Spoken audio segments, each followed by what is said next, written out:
Well, we'll go ahead and get started. Good evening, everyone. My name is Tony Earp. I'm the director of Classics Eagles. Tonight will be an overview and informational meeting over the soccer Classic Eagles program. Joining the call as well tonight is Scott Smith, who is our Classics Eagles administrator. He's someone throughout the process. If you are moving forward with Classic Eagles down the road, you'll get a lot of information from him and myself.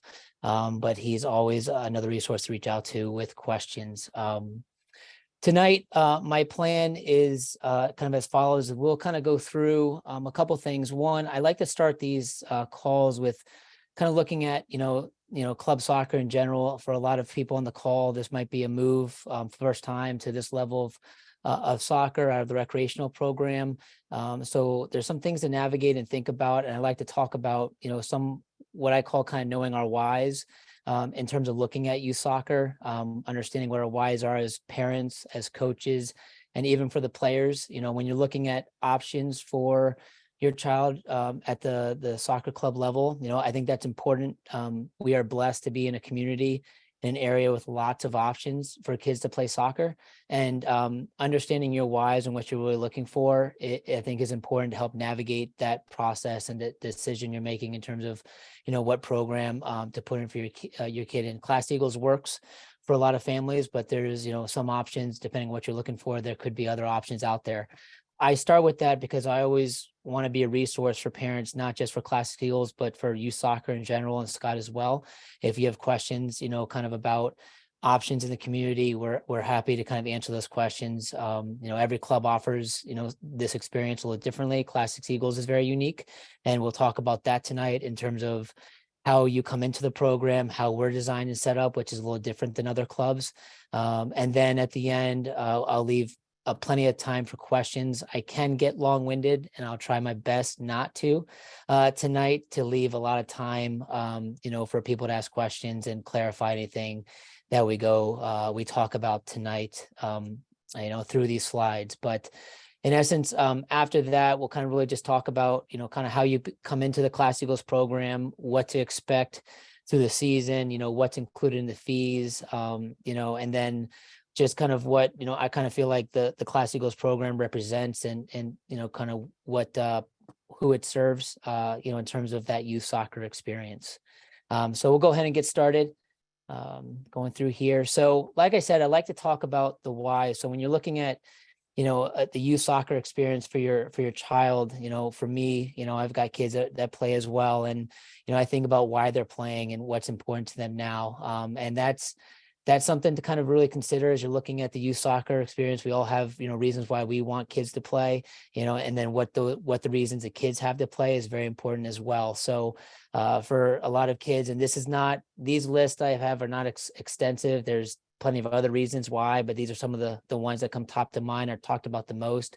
But kids play sports, youth sports in general, and soccer, for the friendships, relationships, just to have fun. It's a game. A lot of times when we talk about moving up levels, we're playing competitive soccer, we sometimes have to really remember that, it's still just a game. And then there's these kids playing it, and that our, biggest focus is to make sure that, the kids don't forget that, and they're not in an environment that's not the case anymore, that it's a game and it's fun for them. They want to, play the game because they're having a good time. I think most kids would say that, as a big part of their why, that they enjoy it. And for no other reason than that, we want kids to, grow confidence in themselves. Often when you're doing something challenging,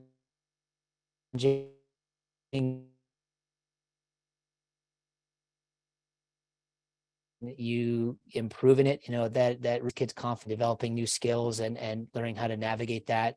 The skill, not just from a soccer standpoint, but from a life standpoint. I think, for our kids, I want my kids in youth sports because I want them not just to learn the game, but, all those other life skills that come with being part of a team and playing youth sports, so, looking at environments that are not just teaching the game, but also, are having those life experiences, for all those lessons that are going to help them off the field as well.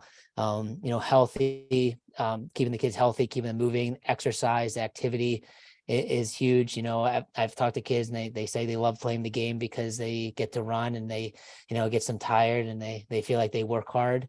But that's the question we have to ask, is what is most important to the child? What are they looking for, in their soccer experience? And depending on the age, you phrase this question a little differently. The youngest kids might not be able to answer this question as, a 15 or 16-year-old, but, that's kind of why this is important, depending on the age and competitiveness of your child, really ensuring that the program you're looking at, matches up with why, they're playing and what's most important to them.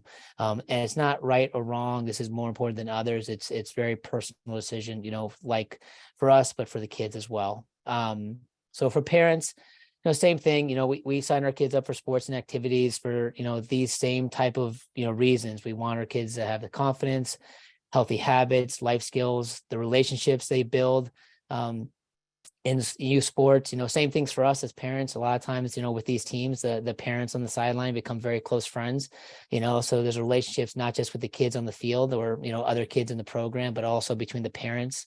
We sign our kids up because we want them in youth sports to help them, learn how to learn. And I think that's one of the key things about playing youth sports for kids. And one of the main reasons why I like it for my children is that you're not just kind of learning the skill, but you're also learning what that process is to learn a new skill. That, you step on the field and you're trying to do something new, you're not going to get it right away. So, I, as a parent, want my child to learn kind of how to learn, these new skills and what that process looks like. And, I've had coaches, phrase it in a way how to struggle positively, that, if they don't get something right away, that, they learn they just have to continue to work at it, and they just can't decide that, okay, I guess I just can't do this. They develop that perseverance that, no, I am going to get this, but it's just going to take me, a few tries and continue. I need to stick with it. So as parents, as we're looking at, youth programs for soccer, what's most important to us? This is a list of, really about for our kid specifically, but, outside of this, you'd be looking at, from a, commitment standpoint, number of days a week, fee standpoint, travel, flexibility and schedule, what works, for your family as well is something to look at, in terms of, looking at programs, for your child. And then for the coaches, and I'll talk about this in a little bit, but, Class Eagles is a parent coached professionally assisted organization. So for coaches who are looking, at this option for their teams to bring their teams in, what's your why, and does Class Eagles match up with that? A lot of coaches will say they coach because they want to empower and mentor kids, inspire them, how their coaches, or teachers inspired them, encourage them to, take on challenges and learn new skills. We have a lot of, coaches in the program are very passionate about soccer, who are just passionate about coaching and working with kids, and they want to kind of instill that, kind of pass on, and share kind of their love for the game and, their love, for that competition and learning new skills with them, and with that goes paying it forward. For me as a coach, I look back and how blessed I was with, the mentors and coaches I have. And, a lot of coaches look at, now as giving back to the game and, helping the next generation of players, learn the game and hopefully grow and enjoy the game and always be a part of it, throughout their lives, like, other coaches have done for us. It's rewarding, watching a team, start out, at a certain level and throughout the season, continue to grow and develop. And, after, halfway through the season, you start seeing things clicking in players and understanding and, watching them grow and have success and, growing as individuals on and off the field. It's a very rewarding experience, I think, for a coach, and then instill positive change. I think that's one of the biggest missions as a coach when you step on the field is that you're trying to instill positive change in the players, helping them develop, learn, and grow in a positive way, on the field. So as coaches, you're looking at programs, and if you're looking at bringing your team in, does, the program itself kind of reflect your why and what you want to be able to do with the kids? And then also, again, like with the parents, does it fit, kind of your schedule and your needs and what you're looking to do with the players that you coach currently? So when we talk about that, we really look at just community programs in general, and then how important they are, for players and families, in all sports. But, we all start in our communities playing sports. Regardless of the sport it is, most of us all started in our local community and recreational programs. And it's a very critical piece, of, the game in all sports, because this is where kids, first are introduced to the game. And this is where they start learning and developing, a passion for the game, or just for sports in general, or, being part of a team. So it's important that experience is a positive one. It's an appropriate one that helps them, continue to grow in the game. But what Classics Eagles offers, and a lot of our other local soccer programs, is that ability to play soccer in your community, be able to play soccer with your friends, be able to play, with people from your neighborhood and your school and people, so as you're playing this sport, you're also, developing those relationships and, in the community, and strengthening the community at the same time. But it's where we all start. This is where every kid starts, is with a community program. And Classics Eagles is very much a community program in the way we're set up and designed. And that's kind of our focus and our mission in terms of helping kids interact and engage in the game.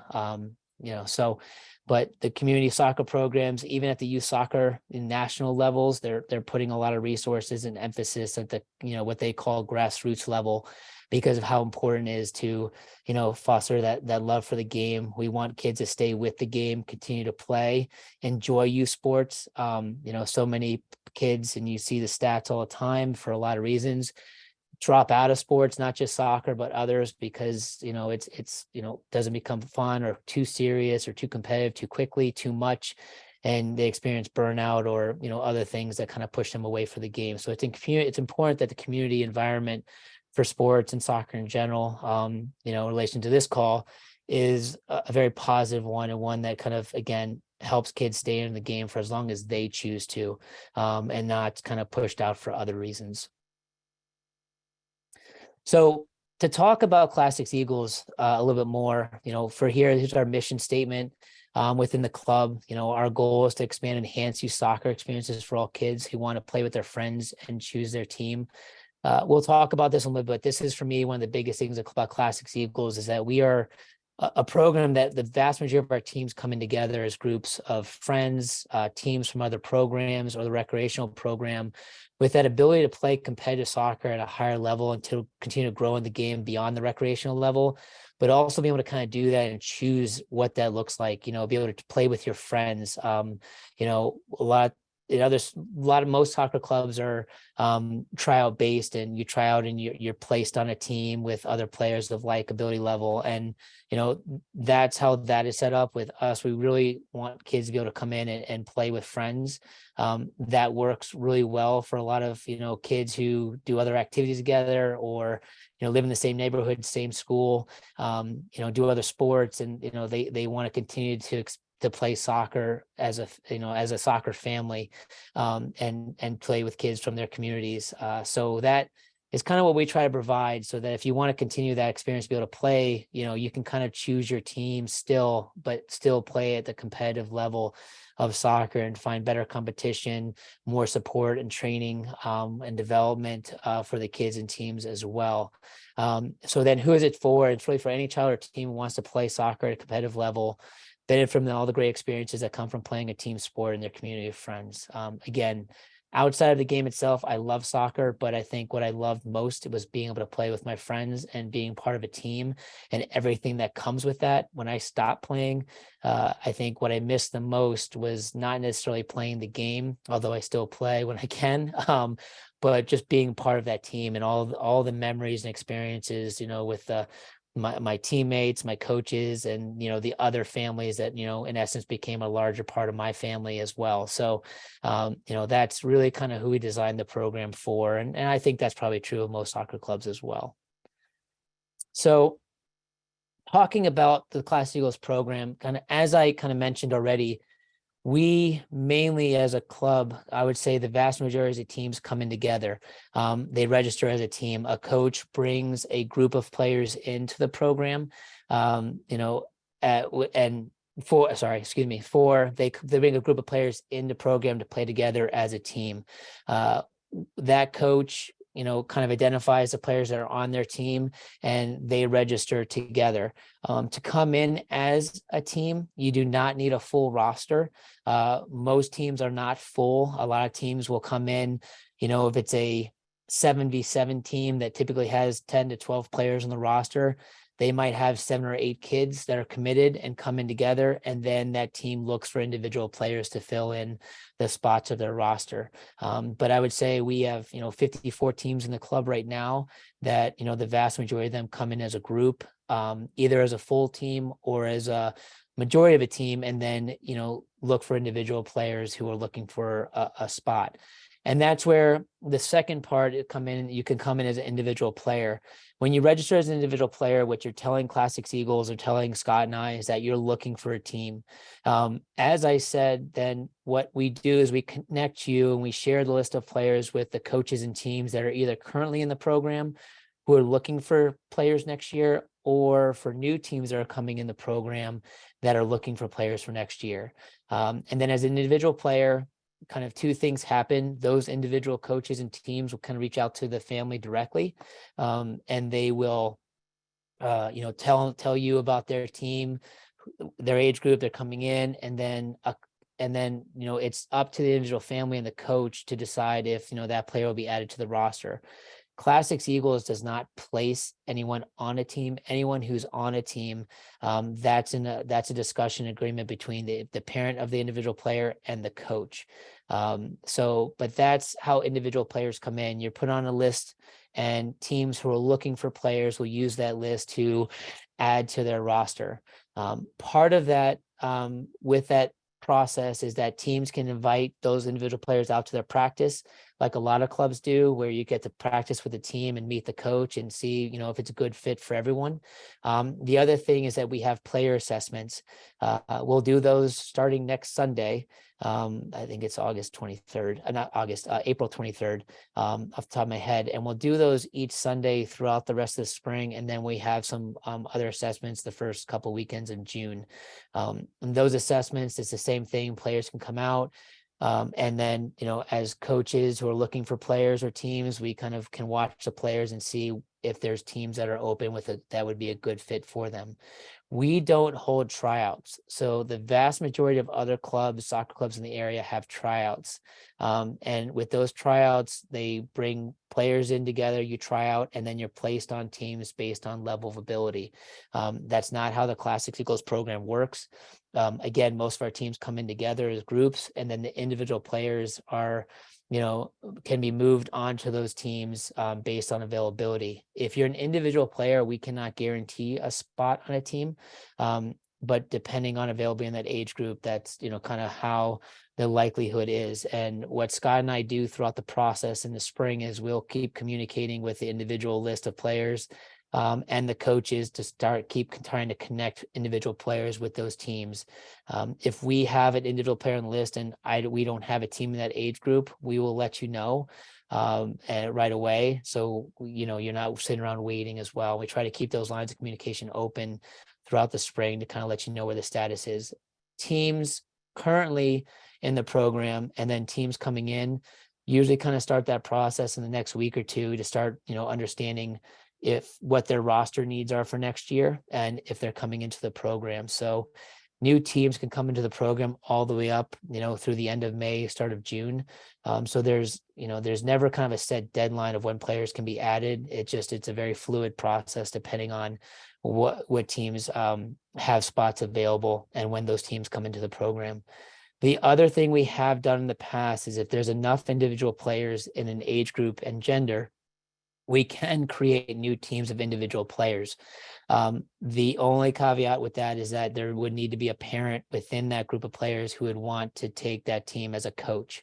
I think this past season, out of the 54 teams, 2 teams came in that way as a group of individual players who we helped organize and get together. So in essence, the short way to say what I'm saying is that, most groups come in as a team. Individual players, we try to help find spots on those teams or form new teams for those individual players. And that process just is very fluid and continues all throughout the spring months. And again, a player can be added to the team all the way up to the start of the fall season. But if we get kind of towards the end of spring and beginning of June and we really don't have a spot, we definitely try to let parents know so they are looking at other options. If you're on the individual player list, I will tell you that, and for everyone to always be, kind of look at other clubs well and have options. It's better to have options and be able to choose versus, only kind of looking at one club and that not working out. And that's true in any way you do it. If you try out for another club and that's the only club you try out and they don't have a spot, your child can be left without a team. So I always suggest looking at multiple clubs in the area and having multiple options. And then, you can at that point decide what the best path is. If you're coming as a team, you're pretty set. You don't have to worry about that as much, but as an individual player, that's definitely my suggestion. And we could talk about that more at the end of the meeting if you have questions. At the bottom there is the season fee. That's what the full year costs for the fall and spring season. I'll talk about that kind of coming up here next. So what's included in that fee is your fall and spring seasons within the club. We do not have any official events for the winter through November through February. We do not have any, mandatory training or team events that's dictated by Classics Eagles. Teams will, play indoor leagues or, train on their own, but it's entirely all optional.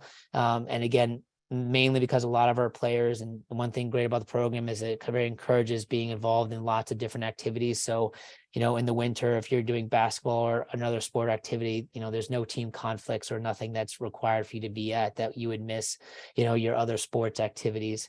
So for the fall and spring, the fall and spring kind of look very similar to each other in terms of how the format is.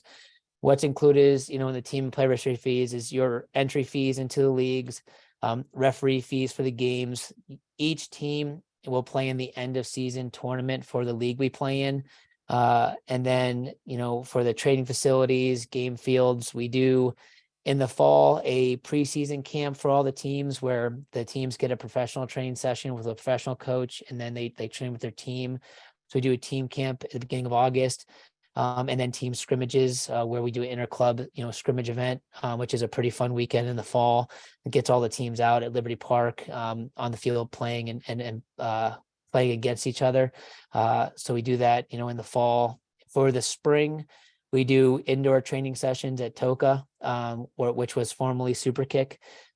So as we're usually in the spring waiting for fields and the weather to cooperate, and to open, in March, our teams, get allocated amount of space to start training inside the facility in March to help prepare for the spring season. In addition, throughout the season, fall and spring, we do 10 weeks of professional-led training sessions for the players.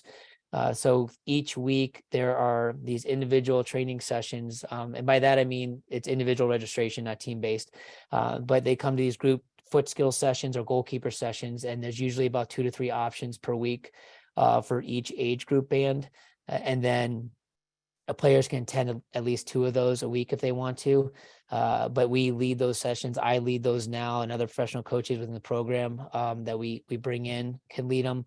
But they're very heavily on foot skills, individual development, but those are professionally led programs. We also do goalkeeper training throughout the fall and spring for the players. We do, again, 10 weeks of sessions for goalkeepers in the fall, and then 10 more in the spring. We also do a lot in terms of team coach resources for gear and equipment, education and training. Again, this is a parent coach but professionally assisted program. So we do a lot of curriculum-based work with the coaches. We send out weekly curriculums to the coaches for training ideas. We do coach clinics at the beginning of each season, on-field sessions for the coaches.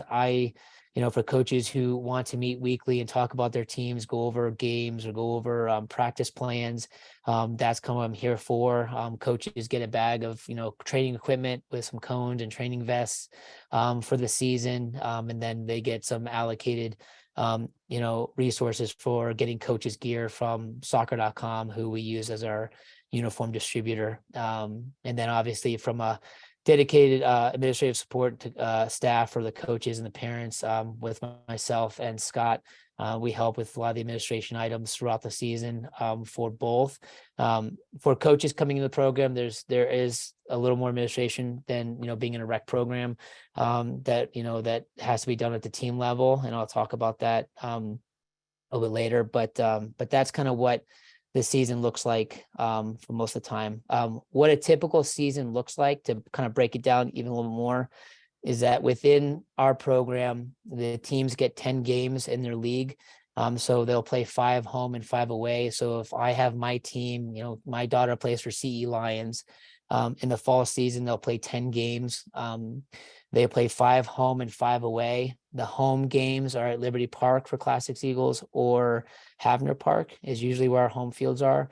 Away games, you go to the other team's field. So if you're playing a Dublin team, you'll play in Dublin. If you're playing a Worthington team, it'll be in Worthington.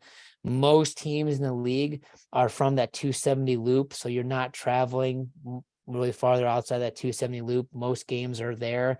And I would say the vast majority of teams are actually in the northern part of the 270 loop. And then some of your away games can also be against other Classic Eagles teams. So you end up sometimes playing more home games than really away. With the games in our league for coaches, it's all self-scheduled. So the benefit of that is that, if I have a team and I know the dates and players aren't available in conflicts, you can you can obviously schedule games on any day of the week that works for your team, Monday through Sunday. It's not like the recreational program where it's always Saturday morning. So with, teams with players and other activities and things like that, coaches can work around their practice schedule and their game schedule to hold games on days that work as good as possible with their family's needs. So there's a lot of flexibility in the program in terms of the schedules, being able to kind of work it into what works for each individual team. But you do get 10 games each season. The home fields, like I said, Liberty Park and Havner. Each team is registered for the end of season tournament. So we play in what's called the Ohio Champions League, which is a local league here in Columbus, and all the local clubs play in it, especially at the younger age groups. That league holds an end of season tournament. So within your season, you are entered into that tournament, which is usually held on a weekend at the end of the season and over a Saturday and Sunday time frame. So you usually play at least 3 games, 2 on Saturday, 1 on Sunday. And if you advance to a championship game, you typically play a 4th game or a 2nd game on Sunday. In terms of practice, most teams will practice 2 times a week. Sometimes coaches will use the individual foot skills training as a practice for their contact. But again, it's kind of worked out between the coaches and the parents and what fits best for everyone's schedules. You can practice again any day of the week as a coach and a team. So as an individual player coming in, that's a question you would ask is, what days you anticipate practicing, when you anticipate, holding games. So if the team's going to work with your schedule. Classics Eagles has dedicated practice locations in Powell, Lewis Center, and we actually have one in Westerville as well. Teams are able to use those dedicated spots as we control those Classic Eagles, but we do have teams that can practice at their own locations as well. So, and I bring that up because if it's a team coming in and you are, kind of in the Sunbury area, just use an example, and you might have a park or a grass area that's real close to you, you're not required to practice at a Classics Eagles area. You can practice at a location that works best for your team. And so that's, there's a lot of flexibility there, but we do have practice facilities that are lined with grids. We use them because we think they're best. I think they're best for training versus just doing a game field. And then there's goals at those fields that we control for the teams to use. So the one thing that is nice about the Classic Eagles program is that that's kind of the base kind of setup of the season, is that you play 10 games, the end of season tournament, practice twice a week, and then you have the individual foot skills. If you want to attend those are obviously optional and they're individually player registered. So if your child's a player that wants to do more, they can attend those foot skill sessions, do more. But also from a team standpoint, teams can customize their season a little bit. So we have some teams that play at a pretty high level, and they're fairly committed, really committed as a group. So they'll do additional tournaments throughout the season. It's not included in the fees, but that team decides to do additional tournaments on their own.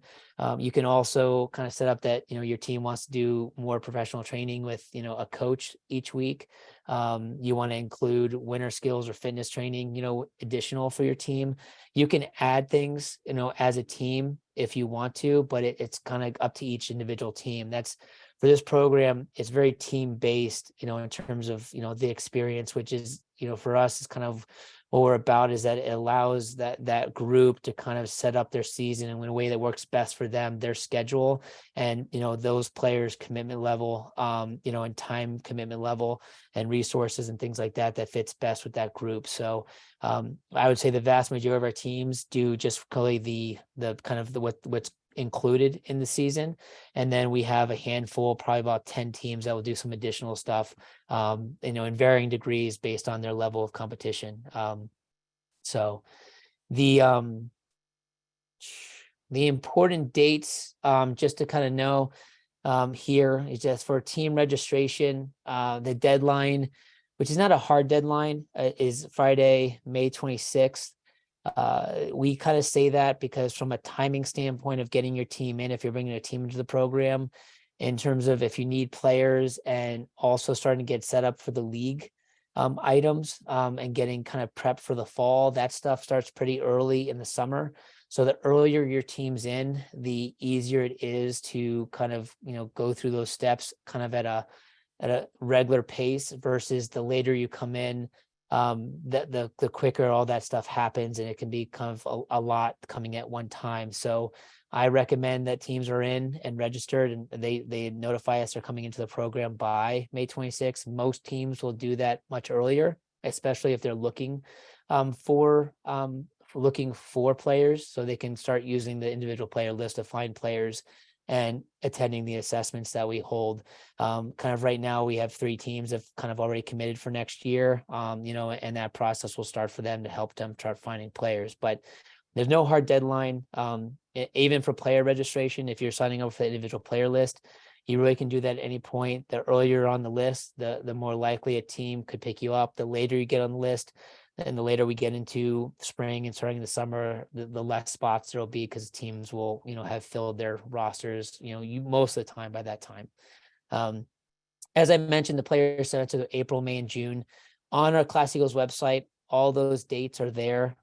If you signed up as an individual player, the email that Scott sends out has that information on it as well, or it will link you to it and when those assessment dates are. But they're through April, May, and June. So all the dates and times can be found on the website.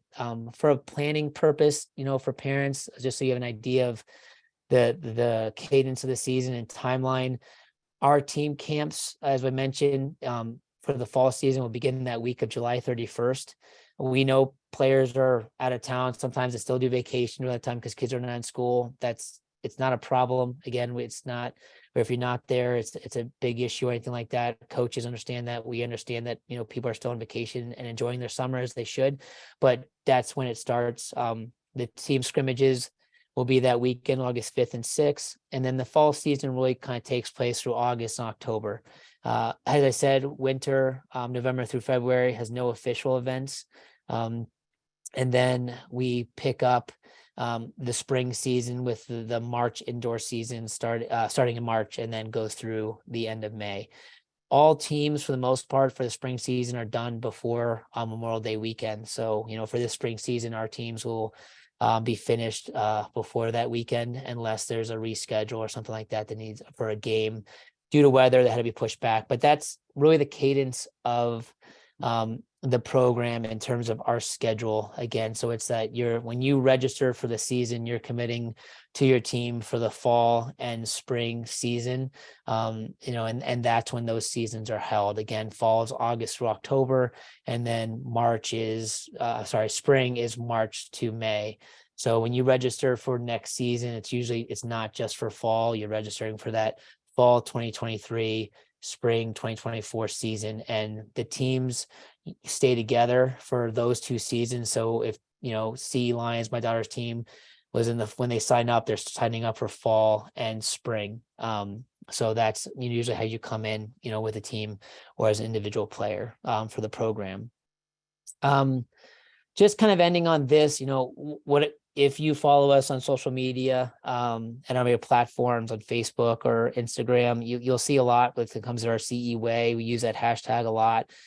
Again, we really kind of push that, that sense of community and family with our teams. The idea that, we're getting to play soccer with our friends and who we choose to, and part of that a lot is that respect, for each other, for our community, who we're representing. When we step on the field, it's not just, us stepping on the field to create a great environment for our team, but the other team as well. I talk to my parents and in the club a lot about when we're there to kind of create an environment and cheer on not just our team, but both teams. All the players on the field deserve to be able to step on the field and play the game in a safe environment where they, are being encouraged, and it's safe and exciting place for them to play.